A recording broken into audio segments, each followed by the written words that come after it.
A man who dares to waste 1 hour of time has not discovered the value of life. Ignorance more frequently begets confidence than does knowledge.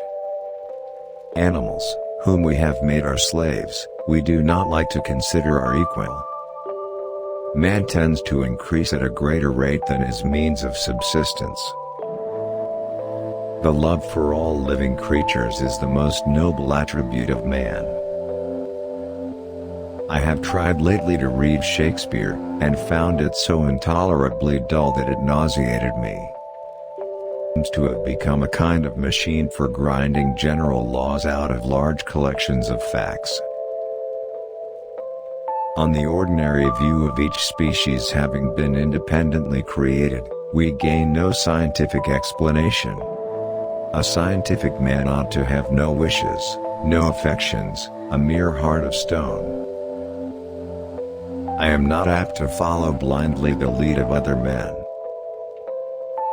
The mystery of the beginning of all things is insoluble by us, and I for one must be content to remain an agnostic. Intelligence is based on how efficient a species became at doing the things they need to survive. Blushing is the most peculiar and most human of all expressions. I love fools' experiments. I am always making them. The highest possible stage in moral culture is when we recognize that we ought to control our thoughts. This preservation of favorable variations and the rejection of injurious variations, I call natural selection or the survival of the fittest. One general law, leading to the advancement of all organic beings, namely, multiply, vary, let the strongest live and weakest die. If the misery of our poor be caused not by the laws of nature, but by our institutions, great is our sin. The survival of preservation of certain favored words in the struggle for existence is natural selection. I have called this principle, by which each slight variation, if useful, is preserved, by the team of natural selection. Keep steadily in mind that each organic being is striving to increase, that each at some period of its life, has the struggle for life, and suffer great destruction. The war of nature is not incessant. The vigorous, the healthy, and the happy survive and multiply. Man tends to increase at a greater rate than his means of subsistence. I cannot persuade myself that a beneficent and omnipotent God would have designedly created parasitic wasps with the express intention of their feeding within the living bodies of caterpillars.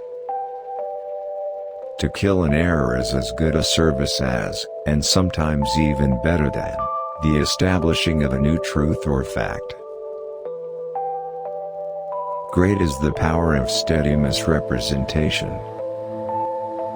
A moral being is one who is capable of reflecting on his past actions and their motives, of approving of some and disapproving of others.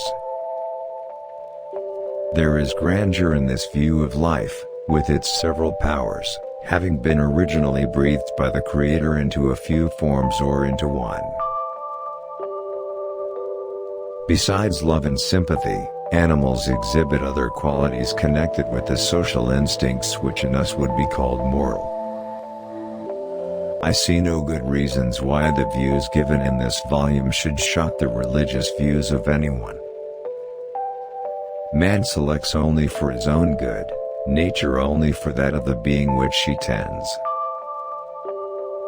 We stopped looking for monsters under our bed when we realized that they were inside us. What a book a devil's chaplain might write on the clumsy, wasteful, blundering, low, and horribly cruel work of nature. The mystery of the beginning of all things is insoluble by us, and I for one must be content to remain an agnostic. Man is descended from a hairy-tailed quadruped, probably arboreal in its habits. If the misery of the poor be caused not by the laws of nature, but by our institutions, great is our sin. I am turned into a sort of machine for observing facts and grinding out conclusions. We must, however, acknowledge, as it seems to me, that man with all his noble qualities still bears in his bodily frame the indelible stamp of his lowly origin. How paramount the future is to the present when one is surrounded by children. It is a cursed evil to any man to become as absorbed in any subject as I am in mine. In the long history of humankind, and animal kind, too, those who learn to collaborate and improvise most effectively have prevailed.